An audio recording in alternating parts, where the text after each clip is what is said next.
Il y a exactement 2 semaines, j'avais fait une vidéo concernant une maison qui allait être mise en vente aux enchères immobilières judiciaires et j'avais clairement dit que ça allait faire l'objet d'une bonne affaire. La vente a eu lieu jeudi 28 mai et j'ai le résultat. Donc, pour rappel, cette maison était estimée autour de 320 000 euros et elle vient d'être vendue aux enchères pour seulement 101 000 euros. Ça représente environ seulement 31% de sa valeur estimée. Donc, en quelque sorte, plus de 68% de décote. Donc, la question qu'on va se poser aujourd'hui, c'est comment une maison peut être adjugée à quasiment 2 fois moins cher que sa mise à prix initial. Est-ce que c'est l'affaire du siècle et est-ce que le prix cache des risques importants qu'on ne voit pas quand on voit les chiffres uniquement? Dans cette vidéo, j'analyse tout ça et je te dévoile les dessous des cartes.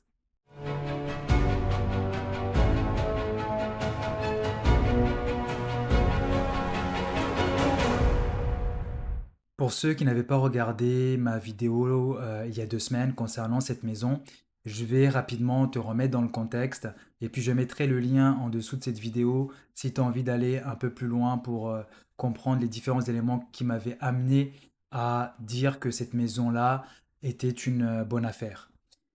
Donc, c'était donc une maison d'habitation qui était située à Saint-Jean-de-Marsac, dans les Landes.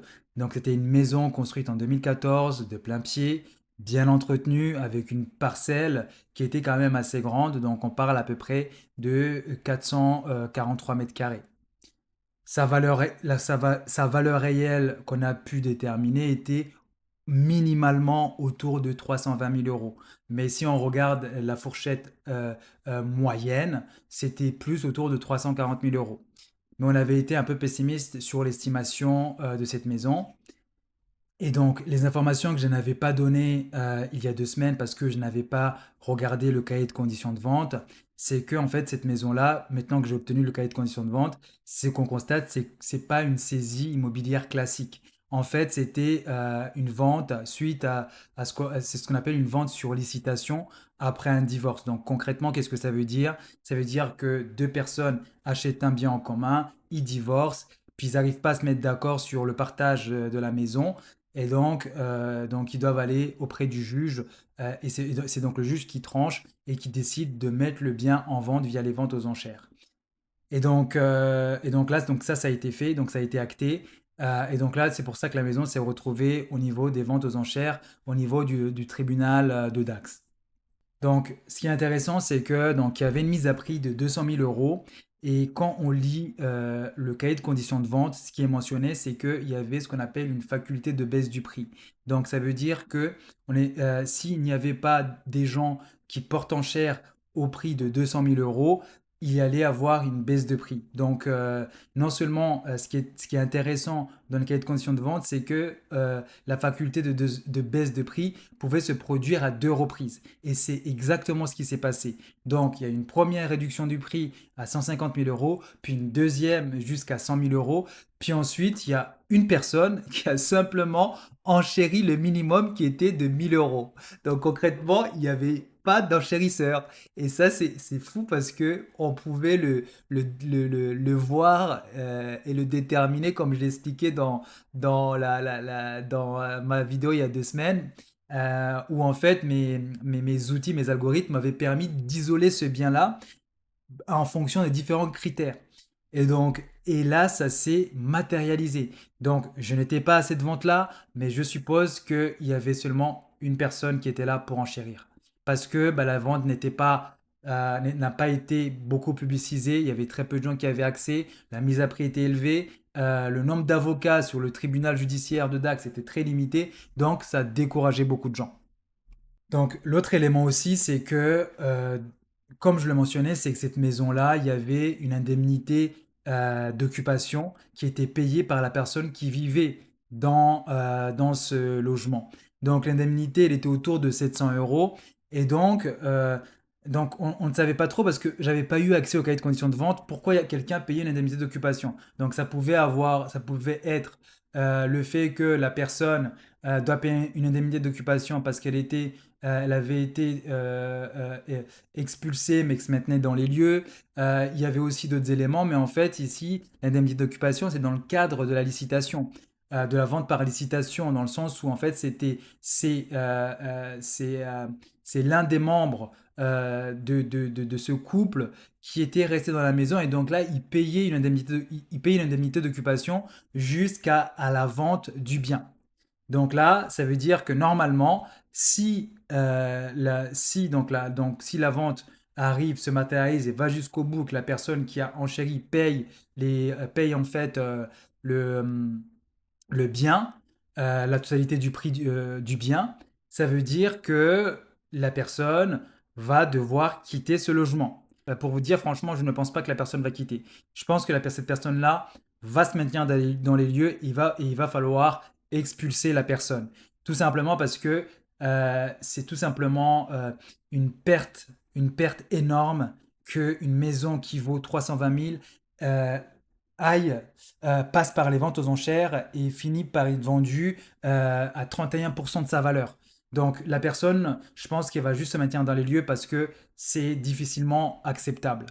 Donc, mais je suis convaincu que ça reste quand même une très bonne affaire. Pourquoi je pense ça? C'est même pas une très bonne affaire, c'est une affaire exceptionnelle, c'est une opportunité exceptionnelle parce que non seulement la personne va avoir un jugement d'adjudication qui va lui servir de titre d'expulsion, donc elle n'aura pas besoin de retourner au tribunal pour avoir un document pour expulser la personne va aller voir un huissier. L'huissier va exécuter la procédure d'expulsion qui, si elle est bien faite, peut durer seulement 6 mois, et va récupérer cette maison. Et si vous vous rappelez bien, cette maison, il n'y avait quasiment pas de travaux à faire. C'était une maison qui était extrêmement bien entretenue. Maintenant, dans ce type de cas, quand le propriétaire est lésé, en quelque sorte, parce que franchement, je me mets à la place du propriétaire qui s'est fait saisir et qui voit sa maison vendre à un prix aussi dérisoire, ça peut faire extrêmement mal. La personne peut aussi dégrader le bien. Donc là, l'enchérisseur, l'adjudicataire qui a eu ce bien-là, il va falloir qu'il soit vraiment empathique et qu'elle arrive à expliquer à la personne qui s'est fait saisir de trouver un arrangement ou peut-être même lui reverser une partie du gain pour un peu contenter cette personne-là. L'autre élément aussi qui est très intéressant, c'est que dans le cahier de conditions de vente, il est mentionné que l'un des propriétaires peut se substituer à l'adjudicataire. Qu'est-ce que ça veut dire clairement? Ça veut dire que si, admettons, donc le bien a été vendu, peut aller voir le juge et dire j'aimerais racheter ce bien au même prix. Donc voilà, finalement, mon intuition, mon analyse était bonne. Je dis pas ça pour dire que je suis le meilleur, je suis le plus fort. C'est juste une question de probabilité, une question de voir, d'identifier les différents critères qui font qu'un bien a plus de chances d'être catégorisé dans des bonnes affaires. C'est sûr que je ne m'attendais pas à une vente avec un prix aussi dérisoire et un gain aussi important pour le chanceux qui a fait ses devoirs, qui a été rigoureux, qui est parti se positionner. Et bravo à lui. Et d'ailleurs, c'est pour ça que j'ai retardé un peu cette vidéo. C'est pour éviter que des gens puissent surenchérir. Parce que je sais qu'il y a des gens qui peuvent être un peu jaloux de voir ce type de gain et vont venir surenchérir face à cette personne-là qui a fait ses devoirs et qui s'est correctement positionnée. Donc là, si vous regardez cette vidéo, actuellement, vous n'allez pas être en mesure de surenchérir sur le bien. J'arrive à la fin de cette vidéo. Donc, je vais continuer à vous faire des vidéos dès que mes outils d'analyse et algorithmes me montrent un bien qui va faire l'objet d'une bonne affaire. Bien évidemment, je ne vais pas tout dévoiler, mais quelques biens sur lesquels je ne me positionne pas ou des gens de mon entourage ne se positionnent pas, je vais pouvoir vous les présenter. Et aussi, je mettrai à disposition certains de ces outils-là à certains membres de la communauté sous peu. J'espère que vous avez aimé la vidéo. Si c'est le cas, pour m'encourager, s'il vous plaît, likez, partagez et commentez, ça va me faire plaisir.